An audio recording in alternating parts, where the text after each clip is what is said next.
Hi. So today I want to talk about a mistake that I think a lot of small business owners make, which is that they invest in all the wrong things. They spend money to fix problems rather than think. So there could be a problem that you can solve by organization, that you could solve through clever thinking, or that you could solve just by moving something. But people will jump to the financial solution to the problem that could have been solved by organization or something else. And the problem I find is when people start making more money, they become more comfortable with the idea of spending. So we're making this much, which means it's okay to spend this much on something that's not going to bring in more money. I did a video a couple of years ago talking about investing in yourself, and I encouraged people to invest in themselves. I encouraged people to spend money on themselves, but I don't want that to be taken the wrong way. I suggest that people spend money on themselves when there is return to be had on the investment. Meaning that if you spend money here, that you will make back more money than what you spent over the course of your business off of that specific investment. So the investment I discussed in that video was the anniversary of the ultrasonic cleaner at my business, because man, that is a magic box. It's kind of depressing how much it's went up in price. It's actually kind of depressing how much so many different things have gone up in price since I mentioned them on this channel. I bought that Crest CP500 HT for $575. New, not used, new, $575. Go look up what the Crest CP500 HT costs right now. My God, I'm going to start buying stuff before I recommend it to anybody on YouTube. But I digress. What was I just talking about? Yes, investment. So I spent that $575, $600 for that plus the tray at a time when I'm virtually totally broke. Like I just had no money. I was living in this shitbox, $700 a month apartment, because in New York, $700 buys you a shitbox, hole-in-the-wall apartment. I had no money. But as soon as I bought that machine, I could put dead boards into it, and I could take a dead board and convert it into $150 to $350. Awesome, right? That was a machine that I purchased that has a direct return on investment. Now, there are other investments people suggest I make, and I'll just bring up some that are topical to the comments that I get every day. There are some people that suggest that why does your office always move around? This is one that I get a lot. Why do I see that if I go through all your videos, your stuff is always in a different position? And the reason is that I turned my office around because there was a hole in the floor. I think I mentioned this in a previous video, but I was at a point where I had three choices. Behind door number 1, I could spend $6,000 on a contractor to redo my floor so that I didn't have a hole in it and everything would be nice and smooth and even. Behind door number 2, I could spend $1,000 to have an off-the-books contractor that I don't really trust, and I would pay that person that $1,000. They'd show up, they'd do a nice quick job. I'd probably never hear from them again. If something went wrong or didn't work, I'd probably never hear from them again. $1,000. Behind door number 3. Excuse me. Behind door number 3, I could turn everything around so that rather than my chair sitting in this hole on this little ramped uneven section of the floor, my desk would be sitting on that section of the floor, and my speaker would be in the hole, rather than my chair. So I chose option 3. One day when there wasn't much to do, and it was raining outside, the weather was crappy, I took everything and I turned it around. I used that opportunity to clean the floor, clean the tables, all that, rearrange stuff a little bit. And for $0, using my brain, I fixed the problem. So I applied an organization kind of solution to the problem rather than a financial one. And I want you to think about how you can think and often apply organization to fix a problem rather than money. Now, granted, I do have a hole in my floor. Granted, the table does move a little bit if I tap on it, and people will occasionally mention that the microscope wobbles. I talked about how my stand doesn't wobble as much as the articulating one in the microscope video. You could see where I talked about that there, but my stand still does wobble a little bit if I move on the desk, and the reason that it wobbles is because sitting on a cheap-ass $40 IKEA table that's sitting on a hole in the floor is what it is. But what I have to think about here is the return on investment. Now, if I have the hole in the sidewalk or the front of the store, and somebody trips over that and I get sued and my insurance goes up, there's a return on investment to fix the hole. Or if customers trip and they die before they get to me with their laptop because they tripped, they fell on their head, they conked their head, and now they're kaput. See, that's bad because I don't have them as a customer. They're dead. Their family will sue me. And that's just from a financial perspective, not even from the whole emotional aspect of any of that. But that's bad. But in the back of my store, being covered by a table, what is the harm there? What money is my business missing out on? Oh, my legs kill me. What money is my business missing out on as a result of having a hole under the table? What? So I'm forced to use my office in a specific way? I don't care. My office moves a little bit every now and then. I mean, the microscope camera moves a little every now and then. I don't care. What's the return on investment there? How many people were thinking, I'm going to click on his Amazon affiliate link in the description, but yeah, I see over there how his camera moved. I'm not going to do that. Nah, fuck it. I was going to sign up for a class with Lewis, but yeah, look at that link. The camera shook when he put his elbow on the table. Balls to that. Or, something like, yeah, I was going to send my laptop to that guy, but I don't think his desk is level, and I don't want somebody who doesn't have a level desk fixing my logic board. Does that really happen? Does that really happen? And when you were talking about a space that I lease, not own, lease, does it make any fucking sense for me to fix that hole in the office floor? None.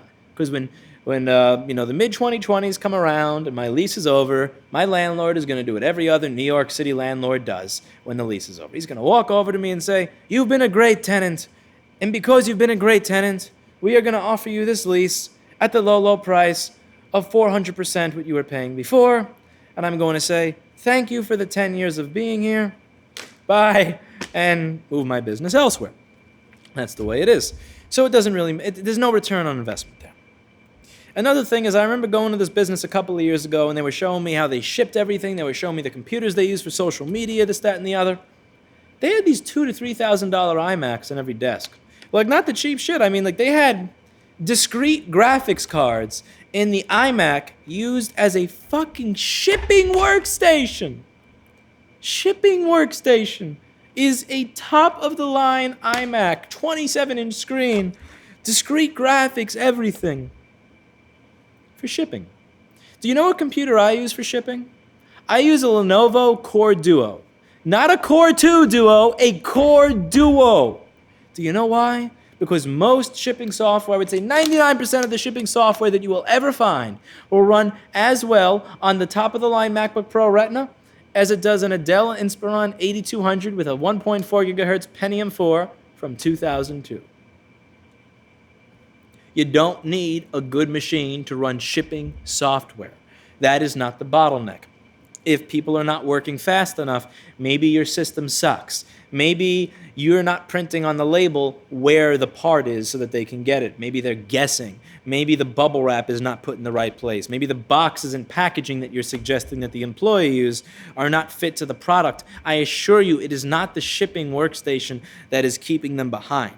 So when I go to this company and I see that the people responsible for shipping are using a $3,000 computer when the profit margins are slim, why? I find that all too often people convince themselves that it's okay to spend money in aspects of their business that will not make them look better, will not bring them more money, will not improve worker efficiency, and will not improve the customer experience in any way just because they're making money. We start to get into this mentality where we deserve it. We're making this much money, so why not spend this much of the profit on a nice machine for the shipping person? The problem with that mentality is you spent this much on the machine for the shipping person, so we might as well spend that much on this person, on this social media manager. Oh, we spent this much on that. We might as well spend this much on tape that doesn't make noise while we're packaging, even though all the employees are wearing headphones while they're taping shit anyway. And you spend this, and you spend this, and you spend this, and you spend this, and what do you know? You were making this much in profit, but now you're also spending this much in bullshit. That's a problem. That's a problem that we get ourselves into slowly. And it's a problem that's fixed by looking at the situation and thinking. Think for a second about how you can solve the problem without applying money to it. I want you to think about return on investment.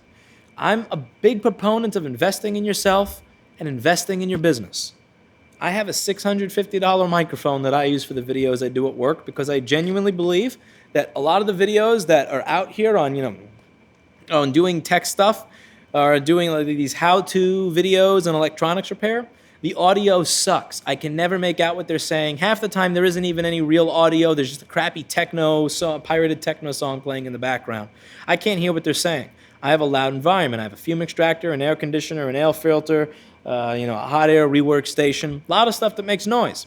I got a nice microphone so that you could hear what I'm saying.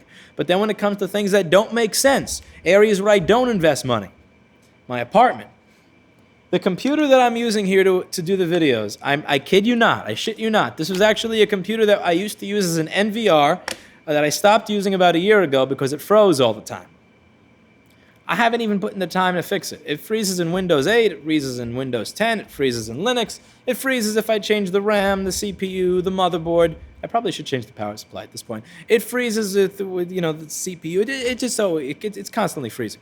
For some reason, I can sit here with Open Broadcaster capturing to ProRes using 83.2% of my CPU. I could do that 10, 20 minutes straight and it doesn't crash at all. But I could be sitting here doing nothing. I'm about to load a song up in Fubar 2000, fucking media player that hasn't taken more resources now than it did in 2003. It takes 5 megabytes of RAM to play an MP3 file.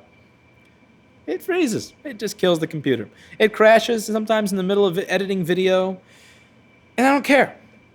Sometimes people talk about how the video itself is occasionally a little bit out of sync. And I know that there are things I could do to fix that. I could not use a potato for a capture card. I could have a camera that has its own audio input so they're not separate. I could have proper lighting so that I don't have the ISO, super high and the shutter speed or whatever, super low, whatever it is that happens so that my voice, it's not like out of sync by this much. It's like moving back and forth constantly and just this blip. There are a lot of things I could do to improve that. But I also pay attention to my comment stream when it comes to return on investment. And I have a lot of people saying, Louis, can you just make these available as a podcast so that I could download them on the way to work? And I understand that I don't have a lot of bandwidth. So since I need to just save on bandwidth, it would be nice to have a podcast. And I understand that you're all too polite to say what's really on your mind. Louis, you're fucking ugly. None of us want to log in here and see your damn face with your blue eyes and your gray, going gray hair bullshit. We don't want to fucking see you ugly motherfucker. We want to listen. No, but truly, I appreciate you being polite about it at least. But for all jokes aside, people use this as a podcast. They listen to it. So having this microphone, worthwhile investment. Spending $1,000 in lighting or $2,000 in a camera with audio in and a nicer capture card and $4,000 on a computer that would be better for filming. Nah. If I want to show you what's on the screen, I can hit F3.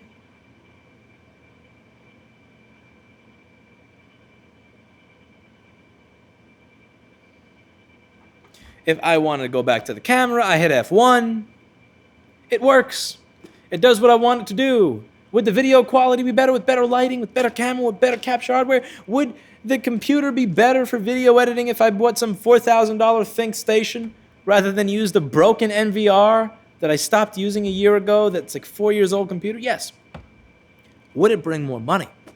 Would somebody click an affiliate link that they otherwise would not have clicked? Would it cause somebody to sign up for the class that they otherwise... You know what? I would sign up for Lewis's board repair tutoring thing. But his audio, it doesn't always move with his mouth. Fuck that, dude. Come on. You have to think about what's important. I could get a better machine, but frankly, I don't feel like spending money. I'm cheap. I had this camera here, had that computer there. I hodgepodged it together. Somebody sent me this microphone. I bought this fucking $6 stand on Amazon. I got it to go into this mic clip that doesn't fit with rubber bands. And I'm set. If having better stuff would make this content make more money or bring more viewers, maybe, yeah, again. At work, was it worth it going from the Shure WH-20 to the DPA 4065? Yes. That was a legitimate return on investment. I believe more people are going to watch the videos if they don't sound like complete garbage, specifically a tutorial video. The whole point of a tutorial video is to get that stuff across. Here, me rambling? No. I don't edit video. None of this stuff gets edited, you know. So having a workstation that doesn't crash doesn't really matter to me. When my workstation crashes, that's my computer's way of saying that I need to spend time with my kitty cat. So every time my computer crashes, that's my cue to pet my cat Blackberry. My Blackberry. So it doesn't really get me. My computer goes off, it's like, oh, it'll boot again in a minute and a half once everything's reset. Time to pet the kitty, and I pet the kitty, and I pet the kitty, and I pet the kitty, and then I go back to doing what I'm doing. No big deal. So it's just something I want you to think about. I want you to think about whether or not you're spending money on things that will return you money in the future, or if you're spending money on things just because it feels good, just because you think you should.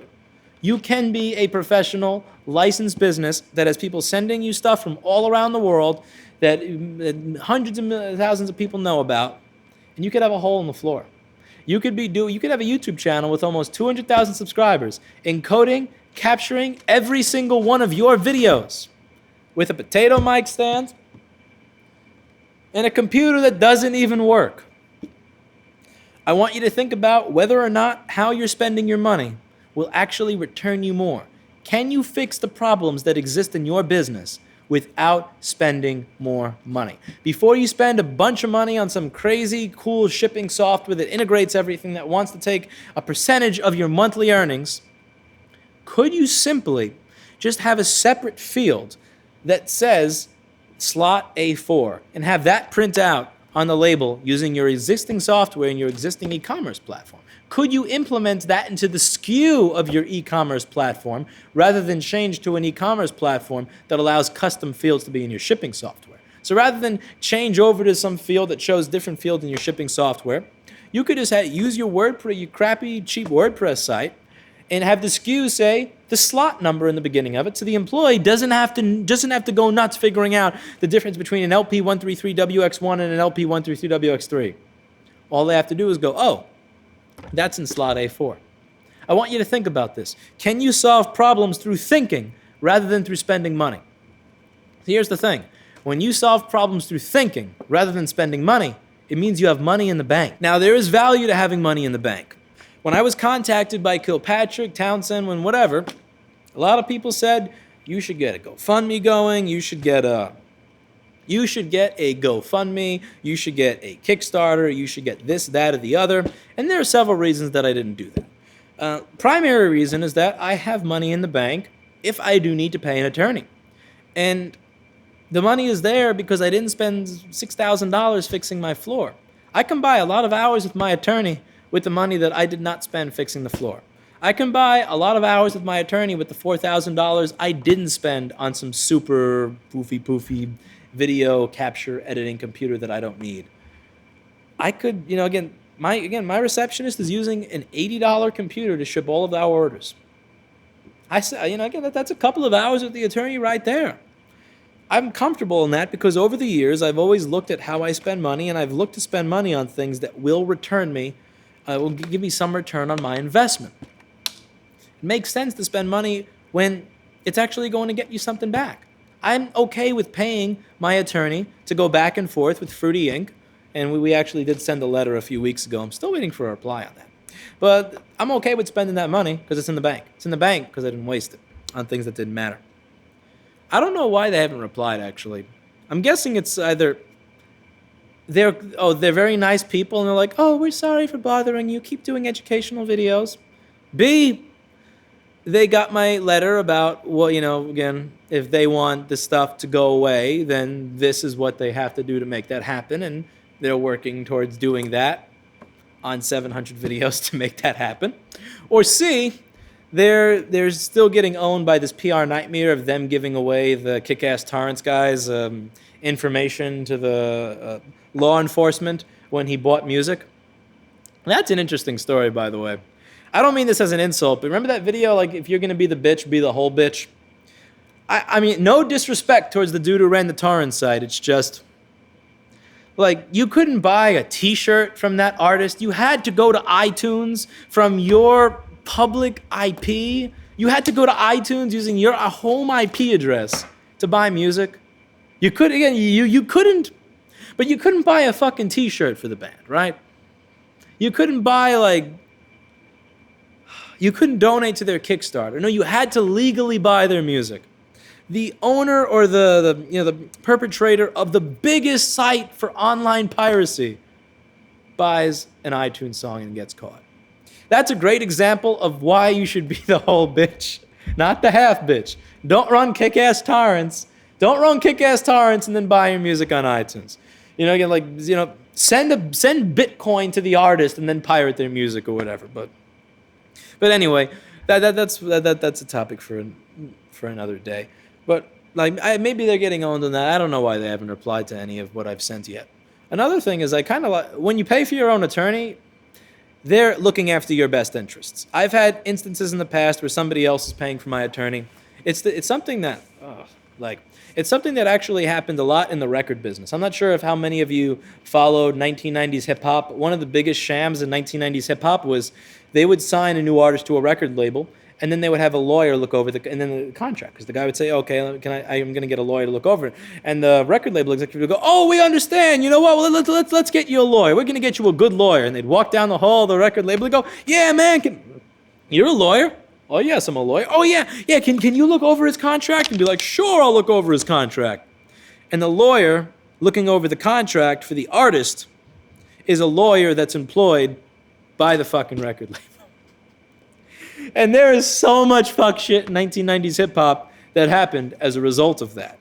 I want to pay for my own attorney. The third thing, her name is on the tip of my tongue. It's right there. Oh, this Marina Joyce thing that I think is absolutely hilarious in many ways. Like,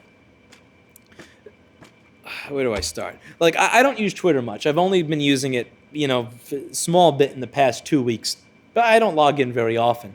And I see this hashtag, Save Marina Joyce, trending. Hundreds of thousands of people want to know if she's okay. And then they figure out that she's okay. And then I see a hashtag, Boycott Marina Joyce. And the funny thing about this whole thing, from what I see, and again, I don't follow this online stuff much, she never said, "Save me," said, "Please save me because I've been kidnapped," or "Please save me," or "Call the police." Her fans jumped to the conclusion that there was something wrong. And then when there wound up being nothing wrong, when nothing was going on, those same people that were concerned with her well-being were then trash-talking her because nothing was wrong, so it was a scam. Yet that entire thing of her being captured by ISIS or some shit started with her fans. Now, I remember I never said that I was getting sued. I just said that I'm in for some legal shit and that this is not going to be fun and that it's happening with a company that does have a history of getting ICE to raid people.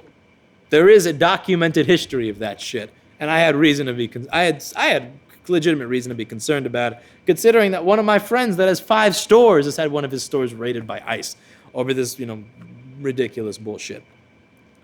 So I'm just kind of looking at the parallels here. It's like, so all of these people are going to run a Kickstarter, right? And they're going to say, "Pay for the attorney, pay for the attorney." What if they actually decide that after I send my letter that they just don't want to do anything? What if they go with option 1? We're like, "Oh, my bad, bro. We didn't mean to interrupt you educating people on how to fix our products." Then I have to deal with like 1,000 or 10,000 people screaming, "Fuck this dude. Fuck this asshole motherfucker. He took our money. Boycott Louis Rossman. Boycott Marina Joyce." Sorry, Blackberry. I didn't mean to scare you. The way you fix that shit, the way you keep that from occurring, is by not taking people's money. Once I take when I see stuff in my comment stream like, "Fuck this dude, he's not getting, nothing's going on there at all. He just did this for the," I'm like, "Yeah, for the what? For the what, motherfucker? Because I didn't ask for your money, so I don't care." But if I ask for people's money, then again, you get into this whole shitstorm. And the reason I can laugh those comments off, and the reason I don't give 2 shits of a fuck when I read them, is because, for what? For the Kickstarter that I don't have? I got money for the Patreon that I don't have? I got donations on YouTube on the button that says, "Don't use this button to give me money"? Like, no, fuck you. But it's best when you have the money in the bank to deal with these situations as they come. If I have to pay out of pocket for, again, if I had to pay out of pocket for 100 hours of an attorney, I would not be happy about it. I'm not going to be jumping up and down, but it's there. I can do it. And it's freedom that I've bought myself. I have freedom from the internet drama, freedom from the Kickstarter and the GoFundMe shit, freedom from there potentially being like, a fucking boycott Louis Rossman hashtag because of the internet. I get to avoid that shit because I have money in the bank to pay for these things. And that money in the bank comes from not wasting it. And someday, some shit is going to happen to you where you're going to wish that you had money in the bank that you don't have in the bank because you spent it when you could have avoided spending it if you just thought for a minute. That Marina Joyce thing really got me. Like, there are some arguments like she should have responded to her Twitter quicker. People were messaging her on Twitter and she wasn't saying anything back. Maybe she has a social media manager? Like, I mean, do you know how many requests I get from like these Fiverr-ish people to do my social media, claiming that they'll generically tweet and shit for me? If they may generically tweet, look at this Internet of Things thing, they're not going to reply to a tweet that says, "How are you today?" I check my Twitter once every 3 to 4 days. You could be messaging me saying, "Louis, Bill Gates wants to give you $10 million to keep making educational content," and I wouldn't fucking see that shit because I don't check it. There's this. I just find that hilarious, and it's like, just as a platform, nothing strikes me as funnier when I log into Twitter and I look at the hashtags. It's like, everybody wants to get up in arms over something, either for a positive or a negative reason. And then you click the hashtag and you see the list of the hundreds of thousands of people that are getting really up in arms over it. Yesterday, I did not care about the fact that this company lies about the sugar content by 3% on the side of the bottle and the nutrition facts. But that is a crime. That's terrible. That's wrong. We need to unite the world in righting this wrong. I care. And then tomorrow comes and it's like, what did I care about yesterday? Let me scroll through my tweets to see what I'm supposed to care about. Oh, no. Today we're going to get on a new bandwagon. Today we're going to hate this person or support this person. That's the thing. It's not real support and it's not real hate. It's this bandwagon bullshit with the internet. And it's like, sometimes if I'm having a really bad day and shit's really not going the way I want, some people that I know will say, well, look, you have 80,000 people that choose to watch. You have 80,000 people in your corner. And every time somebody says that and I laugh, they'll go, Louis, you're dismissing these people.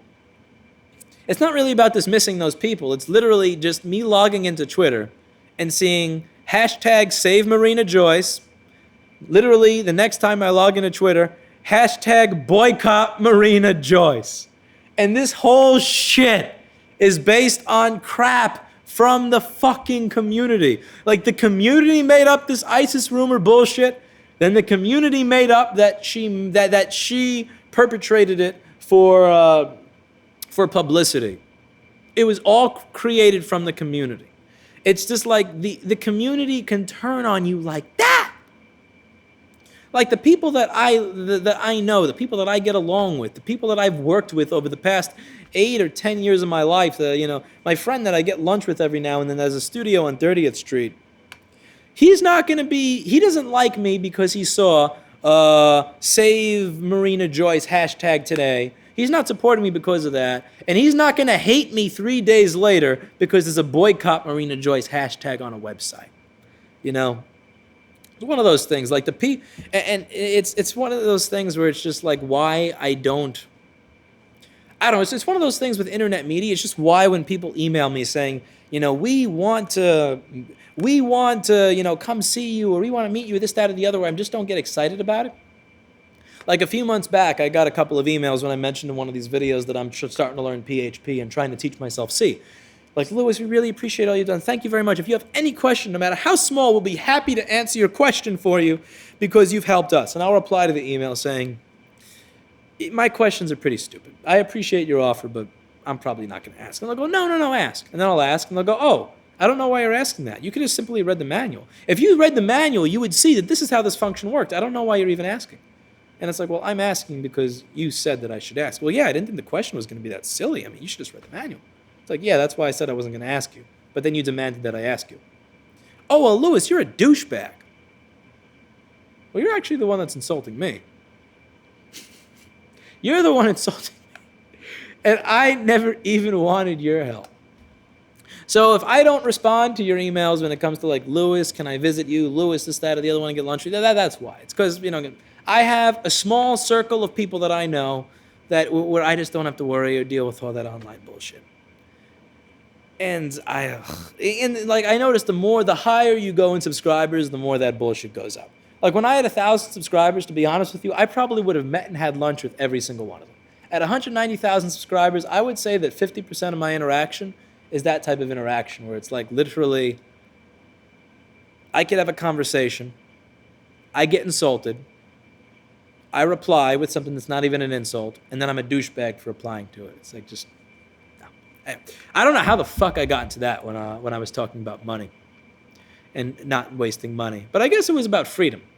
You really do save, you really do buy yourself freedom when you have money in the bank. And you get money in the bank when you don't waste it. And that Marina Joyce thing, that is just really, that's such a good example of why you shouldn't take your fan base too seriously on the internet, why you shouldn't buy too much into this stuff.